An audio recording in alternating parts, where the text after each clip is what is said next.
seja bem-vindo mais uma vez à minha casa, no qual você já é familiar. Hoje vamos voltar a conversar, aliás, foi um pedido de vocês, vamos voltar a conversar sobre um tema antigo, que é o simbolismo dos contos de fada. Essa palestra, que foi talvez uma das primeiras que gravei em Nova Acrópole, ela ficou com problemas técnicos, ficou com uma série de limitações. Vale a pena vocês irem lá para olhar como eu era jovem quando fiz essa palestra. O tempo passou, mas evidentemente também fui reunindo outras reflexões, outras conclusões. Então era tempo de atualizar mesmo. Uma palestra simples, mas traz uma reflexão interessante a respeito da sabedoria dos contos de fada. Muitas vezes nos nossos dias começamos a achar que é até inútil ou até mal contar isso para as crianças.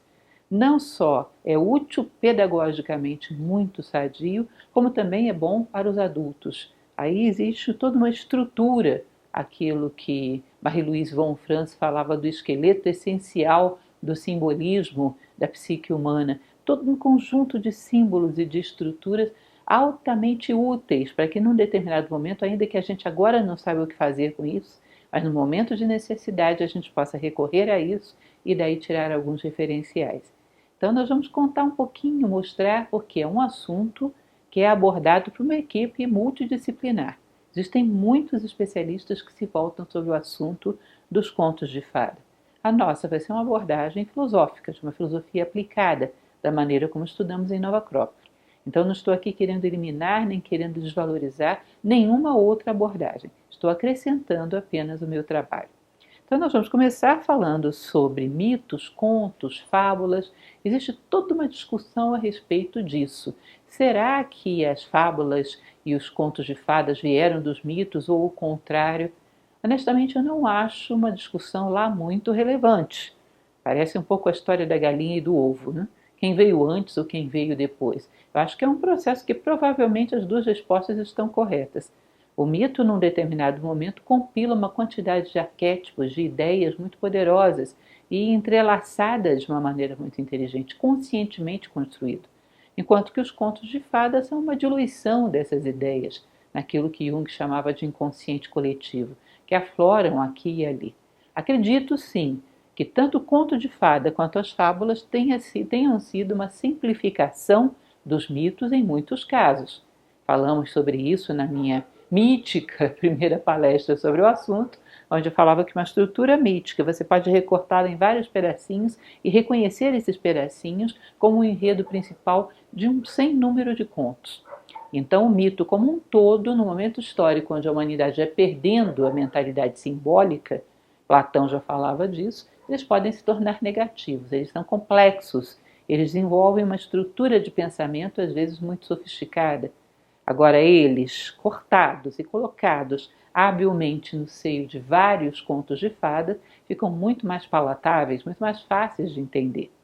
Você vai percebendo que dentro dos contos de fada e das fábulas vai havendo uma inserção do elemento moral explícito de uma maneira cada vez mais determinante. Enquanto que o mito não, o mito é absolutamente simbólico. Ninguém vai se preocupar em explicar para você por que Cronos devorava todos os seus filhos.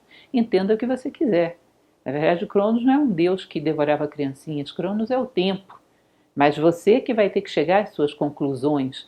O mito não tem preocupação em dar uma fachada moral a nada. Enquanto que o conto, você percebe que ele tem um núcleo simbólico muito forte, mas ele já tem um contexto moral. Por exemplo, no caso da Branca de Neve, que é aquela velha história de quando a sua mãe furou o dedo na janela e desejou ter uma filha que os lábios fossem vermelhos como o seu sangue e a pele branca como a neve e os cabelos negros como o ébano da janela. Você pode simplesmente achar isso bonitinho e interessante, ou pode optar por perceber que aí você tem obra em negro, obra em branco, obra em vermelho, tem um anúncio de uma trajetória da consciência humana muito interessante, que está muito associada, por exemplo, às etapas alquímicas. Agora, se você não entendeu nada disso, o que você entende na Branca de Neve? Que crianças boazinhas são felizes no final. Mocinhas boazinhas, a bondade é premiada pela felicidade. Isso é moralmente interessante.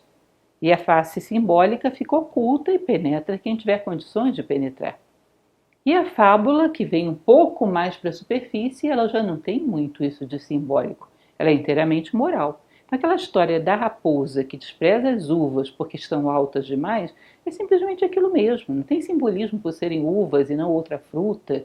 Simplesmente é a história de um ser que despreza aquilo que não pode possuir. Então é uma fachada bem superficial já, válido sim, mas já inteiramente no campo do moral. Agora, o fato de que nem todos os contos de fada venham necessariamente de mitos, isso também é um elemento que se pode considerar. Marie-Louise von Franz fala muito da origem dos contos de fada ligados em certos acontecimentos locais associados a eventos extraordinários. Ou seja, uma pessoa vive um evento extraordinário numa aldeia. Aquilo se torna uma história local. Até que passados 3, 4 gerações, você percebe que essa história vai enriquecendo, vão sendo agregados elementos simbólicos que não estavam na origem. E daqui a pouco ninguém lembra o nome daquela pessoa que viveu aquilo. Mas a história se torna um modelo que vai espalhando para outras aldeias, ninguém sabe jamais onde aconteceu e toma um caráter de universalidade a partir de um fato particular. Sim, pode ser isso também. Mas o fato é que nós percebemos dentro dessa recorrência de temas simbólicos nos contos de fada a presença de muitos argumentos míticos cortados em pedacinhos. Isso é muito comum. Duas coisas que intrigam aqueles que estudam os contos de fada. Em primeiro lugar, a presença de argumentos míticos aí dentro. E o segundo lugar, gente, que é impressionante, como tem meia dúzia de ideias, meia dúzia de argumentos que aparecem para tudo quanto é lugar no mundo. Ou seja, você vai ver um mito finlandês, um mito tibetano, e você percebe certos elementos como o irmão bom, o irmão preguiçoso, o irmão prestativo, um argumento como o da Cinderela, da filha órfã que é maltratada pela madrasta. Gente, isso está em todo lugar. E aí existe toda aquela discussão. As discussões não são muito interessantes, mas é importante que vocês saibam que elas existem. Isso aí nasceu num lugar e saiu espalhando para tudo quanto é canto? Já houve quem dissesse isso. Nasceu na Índia e saiu espalhando. Eu sei que existe muita coisa que nasceu na Índia e saiu espalhando. Até mesmo argumentos míticos, como o de Balarama, muito associado à história de Hércules. Porém, não é muito lógico a gente achar que todo conto de fada nasceu na Índia. Hoje existe uma escola, aliás já existe há muitas décadas, que é a escola finlandesa, que reclama a ideia de que esses argumentos estiveram presentes em tudo quanto é lugar do mundo, inclusive em certas civilizações aqui da América pré-colombiana. Então você vai encontrar argumentos de contos de fada em historinhas pré-colombianas, em histórias tibetanas, em histórias egípcias, em histórias de vários povos europeus, africanos, etc, etc. Provavelmente o que há aí, lógico, ninguém é dono da verdade nesse assunto, mas provavelmente aí há uma estrutura psicológica do ser humano, alguma imagem que expressa uma angústia profunda do ser humano, uma necessidade profunda do ser humano. E isso fica aí. Tem imagens que são muito adequadas para expressar determinados sentimentos, determinados pensamentos, ficam automaticamente grudadas a esses pensamentos, se tornam símbolos. Isso pode aflorar na imaginação de um homem aqui, agora, ou do outro lado do tempo, do outro lado do mundo. Então, não necessariamente isso nasceu num lugar. Isso pertence àquilo que Jung chamava de inconsciente coletivo, arquétipos do inconsciente coletivo, os esqueletos da psique humana de que falava Marie-Louise von Franz. Mas nós vamos trabalhar com isso devagarzinho. Logicamente, sou uma filósofa, o meu interesse aqui é em realçar o aspecto filosófico, ou seja, de como esses símbolos podem ser um manual de instruções para a evolução humana. Mais uma vez, dentro dos seguidores de Jung, muito marcadamente a von Franz, ela falava que os contos de fada eram mais ou menos a filosofia da roda de fiar. Filosofia da roda de fiar, onde nas aldeias todo mundo se reunia para contar essas histórias. Talvez haja, você conheça alguma cidadezinha do interior onde ainda tenha isso. As pessoas que colocam a cadeira na calçada e contam histórias. E essas histórias são úteis não só para crianças, elas são úteis e são interpretadas de maneiras diferenciadas conforme o grupo humano que as ouve, mas elas transmitem uma mensagem para todo mundo. Era grande diversão reunir-se em torno das pessoas mais idosas e ouvir histórias. E as crianças ficavam naquela ansiedade e os adultos ficavam ali matutando, extraindo as suas reflexões, e isso era um elemento importante. Era quase que um extrato de ensinamentos atemporais, que era revivido dentro desses grupos, esses pequenos grupos urbanos, esses grupos familiares. Ou seja, contos de fada não eram exclusivamente para crianças, eram pedagogia para todas as idades. Houve um determinado momento, aí em torno do século XVII ao século XIX, que surgiram os grandes compiladores, sobretudo os irmãos Grimm, em primeiro lugar. Não que eles sejam os mais antigos em história, que nós temos aqui, Perrault veio antes deles, mas eles são aqueles que mais reconhecem que há uma sabedoria dentro dos contos de fada, de tal maneira que eles não adulteram. Quando eles resolvem mexer em algum detalhe, porque imagine você, é como se você imaginasse uma pintura que foi feita séculos atrás. Com o tempo desbotou, está faltando um pedaço aqui, está faltando um pedaço ali, é feita uma reconstituição. Eles faziam, às vezes, reconstituições dos contos de fada, naqueles pedaços perdidos, mas tinham cuidado de colocar uma nota de pé de página informando, daqui até ali nós mexemos. Anteriormente era assim.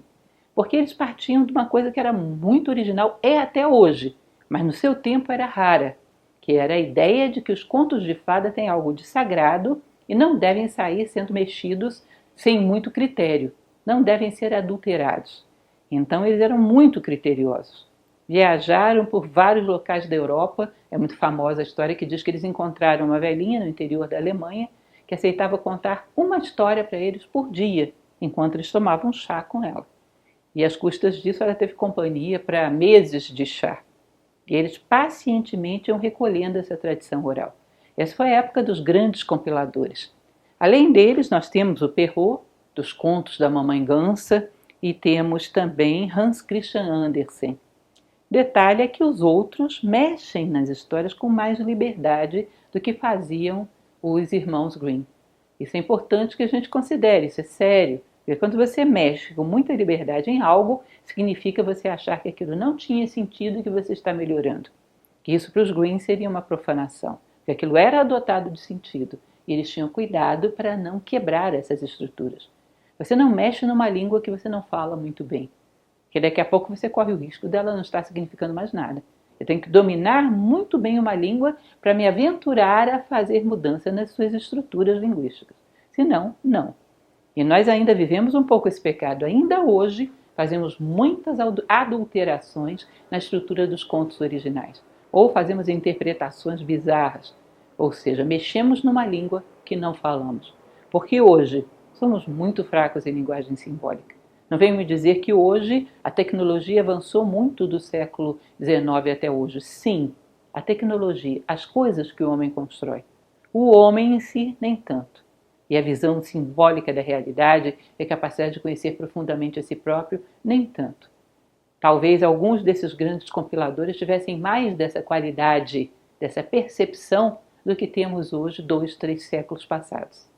Então essa era dos grandes compiladores foi quase que um marco para o começo de uma investigação mais metódica e séria sobre os contos de fada. E vários pesquisadores têm realizado isso ao longo do tempo. Já vamos falar um pouco sobre isso. Existe uma estrutura comum nesses contos. Claro que eu poderia falar aqui de temas para vocês. O tema das crianças órfãs, o tema do confronto com o animal, aquilo que Jung chamava do confronto com a sombra, o tema da perda na floresta. Existem vários temas. Mas, em geral, Campbell ele coloca uma coisa muito útil na sua jornada do herói. Existe uma certa linearidade, ainda que mude de forma um pouquinho de conto para conto, mas existe uma certa linearidade, que é o processo do herói puro, originalmente, apenas disposto a realizar grandes feitos, com a pureza e a boa intenção, mas sem nenhum preparo. Depois você tem as provas, que são representadas por animais, por bruxas, seja lá o que for. Depois a vitória sobre as provas e a harmonia entre todos os fatores que foram integrados aí. Aquilo que ele conquistou, a princesa que foi libertada, ou seja, e foram felizes para sempre. Todos os fatores se harmonizam no final. E isso mostra a trajetória de um ser humano, esticando a perna para pisar no próximo degrau da escada. A princípio, como ele se assusta com isso, não está preparado, mas se dispõe às dificuldades para superá-lo e o equilíbrio no próximo degrau. No fundo, está se falando do avanço do ser humano na conquista de si próprio, no conhecimento de si próprio, na conquista de um sentido maior para a sua vida. Todos eles, sem exceção. Nós vamos ver certos elementos comuns que ocorrem em muitos contos, para não dizer quase todos. Era uma vez. Era uma vez. O próprio Mircea Eliade usa bastante isso, ele usa o termo latino in illo tempore. Era uma vez significa um tempo que não tem tempo. Era uma vez um príncipe. Você não vai ver uma criança parando e dizendo: peraí, que dia foi isso? Como assim era uma vez? Quando aconteceu isso? Então percebeu uma coisa interessante, porque a criança tem essa estrutura simbólica. Ela sabe que aquilo que acontece num conto de fada é atemporal. Não importa quando foi, nem onde foi. É como se fosse sempre. Que é isso que a expressão in illo tempore significa. Ou seja, um paralelo do tempo. Um paralelo onde, enquanto houver um ser humano vencendo suas provas, esse tempo estará acontecendo. Ou seja, é eternamente válido. Esse tempo só terá se tornado passado quando toda a espécie humana tiver superado as suas provas. Eu sempre cito nesse momento, porque para mim foi uma lembrança muito vívida, a minha filhinha pequena, que toda vez que a gente passava por algum lugar que tinha árvores altas, ela dizia: mamãe, a Chapeuzinho está aí dentro agora, indo atrás da casa da vovozinha? Ou seja, qualquer momento, passava ano, entrava ano, saía ano, era sempre nesse momento que a Chapeuzinho estava indo para a casa da vovozinha e prestes a encontrar o lobo. Ou seja, dentro da cabecinha dela, o paralelo do tempo, esse tempo eterno, esse tempo recorrente, era uma coisa perfeitamente compreensível.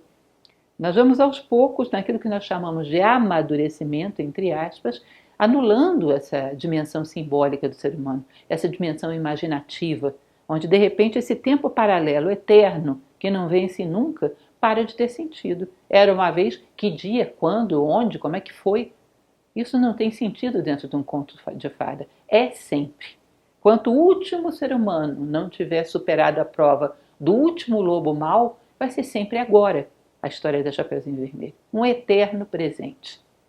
Então essa é a história do Era uma Vez, do tempo paralelo, do tempo eterno, da dimensão eterna, onde a consciência transita da ignorância até a sabedoria. Outro elemento interessante são os chamados paradoxos lógicos. Muito interessante isso, gente. Porque o conto de fada, ele exige uma mentalidade simbólica, imaginativa. Quando você entra muito racionalmente, você só vê absurdos e se desinteressa. Ele não é para se entrar com uma razão mecânica, uma razão concreta. Ela acha aquilo ali absurdo. Os contos de fada são para serem trilhados através da imaginação, da mentalidade simbólica, da sugestão, da intuição, como diria o próprio Jung. A mentalidade intuitiva, a abordagem intuitiva. Então eles colocam pedregulho logo no início da história, para a razão tropeçar. Então você imagina, voltando ao nosso Chapeuzinho Vermelho, uma floresta infestada de lobos. A mãe pega uma criança, coloca uma cestinha cheia de guloseimas e manda a criança sozinha para essa floresta e ainda por cima vestida de vermelho. Bom, para, que dessas condições eu não brinco. Racionalmente não. Ou essa mãe é uma louca, ou essa história é um absurdo. Não tem nenhum sentido. Ou você vai desistir da história, ou você vai prosseguir com outras ferramentas que não a razão. Vai ter que desenvolver uma visão simbólica. E se você o faz, vai começar a entender uma série de elementos que a história vai oferecendo e vai descortinando, porque não esqueçam, a história está se passando dentro de você. Histórias simbólicas projetam fora aquilo que está acontecendo dentro de você. E você começa a se ver retratado naquela jornada. Então a primeira coisa que se faz num conto clássico, um pedregulho no início, logo no umbral da porta, para que a razão tropece e fique por ali. Um tempo sem tempo e uma placa que diz: a razão banal do dia a dia não é bem-vinda. Outro elemento, o antagonista. Você vai perceber que a meta de um conto clássico não tem objetivos mórbidos, não é destruir alguém, não é matar alguém. A introdução de objetivos mórbidos dentro de histórias infantis é bem moderna e vem acontecendo de uma forma que chega a ser preocupante. O objetivo num conto clássico é chegar a libertar alguém, cumprir alguma missão, ou seja, o objetivo é sempre construtivo e benéfico. O antagonista tem que ser tirado do meio do caminho, com o mínimo dano. Se é necessário matá-lo, vamos matá-lo. Se é necessário, se é possível apenas integrá-lo, vamos integrá-lo. Vocês vão ver que algum dos argumentos de contos de fada mais antigos tem origem no Egito, no mito de Anubis e Bata, o mito dos dois irmãos. E Anubis é um bom exemplo disso. Anubis, os deuses egípcios, Horus, por exemplo, Horus, ao combater com Sete, que era o assassino do seu pai, não o mata. Aproveita do impulso, da garra de Sete e o coloca para soprar as velas da barca de 1000 anos, onde todos os deuses viajavam. Ou seja, a ideia é retirar o antagonista do caminho com o mínimo dano. Se você puder dar alguma utilidade a ele, tanto melhor. Ou seja, o conto clássico não tinha objetivos fundamentados no ódio, mas na consecução de alguma missão dotada de valor. Um valor individual e também comunitário. Era salvar a princesa de um reino, era salvar algo valioso. Outro elemento importante, armas mágicas. Vocês vão perceber que quando um conto começa, surge aquele heróizinho ou aquela heroína que é muito, muito frágil. É um ser destituído de grandes capacidades. Digamos, o príncipe entrou naquele reino e a princesa tinha sido roubada por um dragão. É um príncipe, é um jovenzinho que às vezes imberbe, quase que um adolescente, e é um dragão. Mas a partir do momento que ele diz, eu aceito a missão, eu vou, e começa a caminhar, começam a surgir no meio do caminho aquilo que a gente chama de armas mágicas. Isso lembra demais o Campbell, não é? Para quem conhece. As armas mágicas são os poderes latentes do ser humano, que começam a aflorar. E isso é expresso simbolicamente. Então ele está andando, aparece um velhinho que ele dá água para ele dá uma capa que ele se torna invisível. Ele está andando, ele encontra um pássaro que está sendo perseguido por algum animal, ele salva aquele pássaro, ensina algum segredo para ele. Ou seja, à medida que ele se empenha com algo nobre, justo e bom, poderes latentes que existem adormecidos dentro dele vão florescendo. Floresce a coragem, floresce a habilidade, floresce a argúcia. E quando ele chega diante do dragão, ele está adulto e armado até os dentes e capacitado para derrotá-lo. É o desenvolvimento das perícias humanas à medida que ele se compromete com um bem maior. E isso é presente basicamente na estrutura de quase todos os contos de fada, o emergir dos poderes latentes do homem. E um outro elemento é que não pode haver causas pessoais. Num conto clássico, o egoísmo é algo que tem que ser banido. Ou seja, imagine você que você vai contar um conto de fadas para os seus filhos. O príncipe chega nessa cidade e o rei diz, salve a minha filha, que foi aprisionada por um dragão. E o príncipe chega, cruza os braços e diz, o que eu vou ganhar com isso? Quanto você me paga por isso? Para eu ver se é vantajoso. Pronto, acabou. Eu aposto com você que seus filhos não vão querer mais ouvir essa história. Ah, mamãe, troca de história. É uma besteira, eu já vi um príncipe desse, isso não serve para nada. Ou seja, a causa tem que ser sempre altruísta. Não se trabalha por causas pessoais. Vejam bem, porque isso é integrado dentro de um elemento universal, de várias tradições que dizem que o homem que se dedica a superar a condição humana, o primeiro preço que se cobra dele é o controle do egoísmo, o domínio do egoísmo. Ele não pode trabalhar por causas pessoais, porque senão isso não é uma saga, isso é meramente um empreendimento, um jogo de interesses.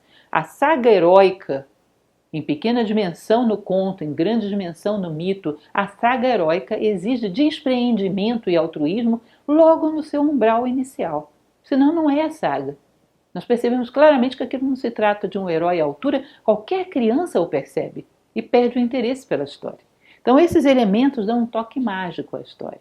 Uma missão, algo maior, que acontece num tempo que não passa nunca, está acontecendo agora e acontecerá sempre que houver um ser humano que ainda não venceu suas provas. E essa dimensão mágica mostra o homem como aflorar os seus poderes latentes, como agir de maneira altruísta, como não ter objetivos fundamentados no ódio, mas no bem, tanto individual quanto coletivo. Esses são elementos muito fortes e muito interessantes. Vamos ver, como eu falei para vocês de início, que existe uma equipe multidisciplinar hoje voltada a esse assunto. Então, desde etnólogos, interpretação literária, sociológica, pedagógica, psicológica, são muitas possibilidades. Dentro do campo psicológico, há todos aqueles que são alinhados com o pensamento junguiano, há aqueles que seguem mais a técnica do tratamento através de contos, que é a linha freudiana, ou seja, tem muitas linhas. O que nós vamos explorar é a linha filosófica, dentro do tipo de filosofia que fazemos em Nova Acrópole, que é a filosofia aplicada, a filosofia à maneira prática. Falei para vocês que o Centro Folclórico Finlandês, que é uma das referências interessantes nesse assunto, ele trata dessa origem difusa. Eu acho interessante isso. O que significa, dentro de você existe o argumento do conto de fada, ainda que você nunca tenha ouvido nenhum. Existem elementos que estão aí ansiando para virem à tona na sua consciência. Esses elementos podem ser representados, normalmente são representados através de símbolos, quando eles afloram no consciente, assim como acontece nos sonhos. Eles não vêm explicitamente, salvo em raríssimas ocasiões. Eles vêm representados por símbolos. E como as necessidades humanas são mais ou menos as mesmas, existe um escopo de necessidades que compõe a natureza humana, elas às vezes afloram de forma muito semelhante, com símbolos, quando não iguais, equivalentes. É o que Jung chamava de arquétipos do inconsciente coletivo. Jung, Marie-Louise von Franz, Campbell e, por último, mais próximo de nós, Clarice Píncola Estes e outros, trabalham com essa linha do arquétipo. Bom, eu não vou me fixar nessa linha, eu não sou, digamos assim, uma psicóloga, eu sou uma filósofa, mas há sim referências aí que vou utilizar, que são bem interessantes. Jung falava, por exemplo, que você não pode interpretar um conto de fada usando apenas a classificação do tipo pensamento. Qual é a ideia que está ali? Ou seja, a ideia de uma águia, que simboliza tal coisa, a ideia de um sapo, que simboliza tal coisa, e você congela esse tipo pensamento. Jung morreu antes que pudesse ver isso, porque o que acontece nos nossos dias é que aqueles que são seguidores desse tipo pensamento viraram um material, muitas vezes, de folhetim de como interpretar seu sonho de banca de jornal. Ou seja, isso levado à sua máxima expressão gerou algo de bizarro. E aquela história, você sonhou com uma cobra? Ah, cobra é sabedoria. Para quem que a cobra é sabedoria? O que ela representa emocionalmente para mim não é igual do que representava para um egípcio sacerdote de Serafis ou de Anubis. Ali podia ser um símbolo de sabedoria. Para mim, se é um animal que me provoca asco, rastejante, pode estar simbolizando os meus instintos mais grosseiros, algo animalesco que eu estou tentando superar, mas que ainda quer me intimidar e me prender. Ou seja, não são só tipos pensamentos, são tipos sentimentos também. O que significa para você?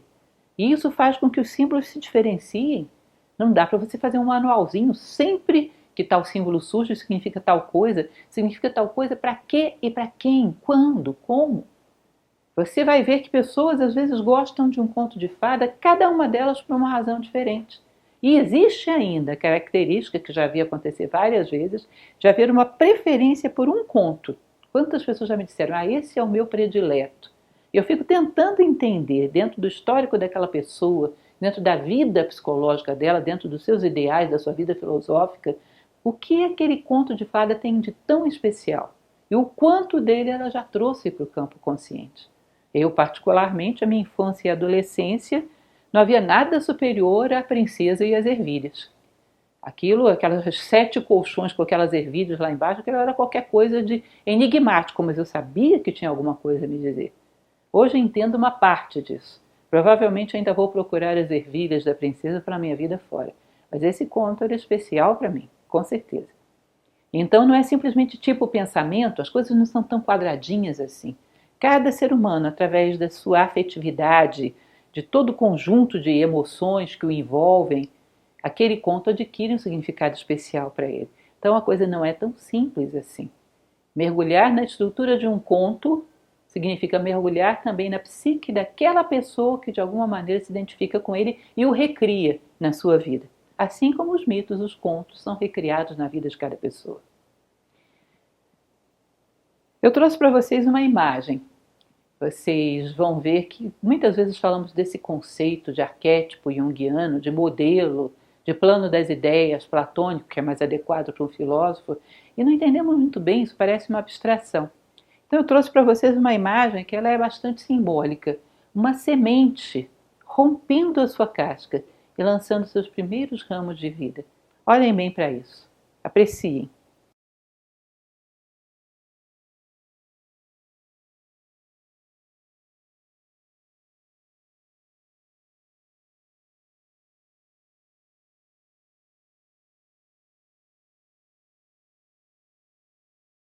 E percebam que é muito difícil que uma imagem como essa não traga à tona em nós um monte de conteúdos psicológicos. O que é uma semente fazendo um esforço tremendo para lançar o seu ramo de vida, vencer o obstáculo da sua casca, vencer o obstáculo da terra que se encontra acima dela e heroicamente vencendo essas resistências e até encontrar a luz, até lançar o seu sinal de vida ao mundo, até marcar a sua presença como vida no mundo. Você olha para isso, eu não vou te dar receita. Você vai encontrar 1000 significados dentro de você equivalentes a isso. Não tem uma receita que significa só isso. Às vezes as pessoas me pedem, me dizem o que significa isso. Eu digo, olha, entre muitas coisas, pode significar isso, é o que significa para mim. Uma coisa como essa significaria para mim essa minha sede interior de dar o meu recado ao mundo.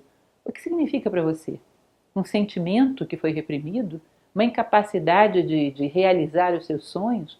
Uma incapacidade de estender a sua mão em direção à vida e aceitar todo o contexto que ela te apresenta? O quê? São muitas possibilidades, mas com certeza isso é uma imagem arquetípica, que sempre vai encontrar ressonância em qualquer ser humano que venha vê-la. Ou seja, uma explicação prática. Hoje existe muito a exploração, aliás, é uma tônica triste do nosso momento histórico, bem melancólica, que é a história de que sempre se explora o pior de cada coisa. Então existe uma tendência a colocar o conto de fada como cheio de representações de instintos reprimidos, de símbolos fálicos, de violência, de brutalidade. Olha, isso é a faceta mais grosseira, é a parte mais inferior e grosseira, é a fachada, provavelmente gasta e antiga de um conto de fada. Mas os contos, assim como os homens, são compostos de 3 mundos, é o caduceu de Mercúrio. Você tem essa parte física, densa, você tem uma parte psíquica e você tem uma parte espiritual, que é chamada dentro da tradição grega de nous, psique e soma. Para o filósofo não interessa tanto o soma. Já se falou demais disso, já se explorou demais esse tema. Não há por que rebaixar tanto assim e limitar tanto assim a humanidade. E cortar os ramos daquela nossa plantinha que nós vimos há pouco. E resumi-la a alguma coisa obscura, escondida, subterrânea, debaixo da terra. Para nós interessa os ramos mais elevados da planta, que também fazem parte da planta. Então cuidado, porque hoje eu coloquei para vocês inclusive aqui uma capa de revista, isso é muito explorado pela mídia, o lado mórbido, instintivo e vulgar dos contos de fada, que em alguns casos nem existe, e em outros casos sim, é um aspecto deles, mas o mais básico, o mais inferior é aquele único que se considera, ou seja, uma visão tremendamente redutiva. Para nós, filósofos, abordagem psíquica, noética ou espiritual é o que nos interessa, aquilo que nos eleva. Para rebaixar já existe muita coisa. Para a filosofia, como eu falava para vocês, o conto de fada, então, são variações sobre um mesmo tema. E qual é o tema? Qual é o assunto do dia da humanidade, desde o momento que ela lançou os seus primeiros ramos até o momento que deu os seus últimos frutos? Qual é o assunto do dia da humanidade? Caminhar, tornar-se cada vez mais ser humano, conhecer a si próprio, encontrar o seu sentido de vida como ser humano. Esse é o assunto. Tudo mais é ramificação em torno disso. O assunto dos contos de fada é esse. Fragmentado, mostrado sob o ângulo de vários ramos, de várias flores, mas o assunto fundamental é esse.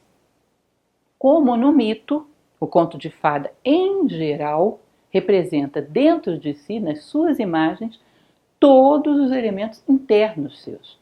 Cuidado com isso, porque isso acontece também nos sonhos. Nós temos às vezes aquela visão maniqueísta de que havia um ser malévolo dentro do nosso sonho. E não percebemos que o nosso sonho é uma janela através da qual olhamos para dentro de nós mesmos. E o malévolo e o benéfico, o belo e o feio, tudo está dentro de nós. É projetado fora para que a gente possa se ver, uma vez que dentro não somos capazes. Nossa vida interior não é tão aguçada assim. Então, um conto de fada, Quando falamos a respeito de personagens masculinos e femininos, nós estamos falando de símbolos, de arquétipos, que muitas vezes estão referentes ao espírito e à matéria, porque senão daqui a pouco vão começar a dizer que os contos de fadas são machistas ou feministas. Não são os seres humanos que estão ali. São pedaços de você, projetados fora, para que você depois os encontre dentro. Então esse é um primeiro elemento importante para que a gente não corra o risco de ferir suscetibilidades. Não estamos falando de algo tão raso e tão explícito assim. E o conto de fada funciona, assim como o mito, assim como toda a linguagem simbólica, como um manual de vida, do qual nós não deveríamos prescindir. Entender a linguagem da vida, entender o que ela está querendo nos dizer. Entender esses símbolos como uma forma de comunicação de realidades importantes que nós precisamos trazer à tona na nossa consciência. Nós estamos aqui buscando construir a nós mesmos. E aos poucos vamos achando pedaços. E esses pedaços têm placas de indicação, que são símbolos. Ali está a sua consciência espiritual, ali está o seu altruísmo. Os símbolos são essas placas que indicam onde você se escondeu de si próprio, para que vá nessa busca e encontre. Vá aos poucos catando os pedaços de si mesmo, escondidos pela vida fora. Contanto que tenha disposição para essa saga. O herói que inicia um conto tem a disposição para viver uma saga. A maior das sagas, a realização da vida humana, da maneira como ela merece ser vivida. Bom, e aí sim, vamos entrar nas histórias, porque senão vocês vão dizer, nossa, ela já falou um tempão e não entrou no assunto ainda. Mas esse preâmbulo é bem importante. E agora vai fazer todo sentido quando começarmos as histórias. Trouxe apenas 3 para vocês. No passado, na minha primeira palestra, eu falava de Branca de Neve, Cinderela, Bela Adormecida. Aqui eu vou entrar em 3 histórias diferentes. Não trouxe para você a minha querida Princesa e as Ervilhas, que também estava lá na palestra antiga, que é também riquíssimo. Nós vamos tratar com 3, alguns deles são contos. O Patinho Feio que vamos trabalhar está mais para uma fábula do que para um conto, mas ainda tem muitos elementos simbólicos.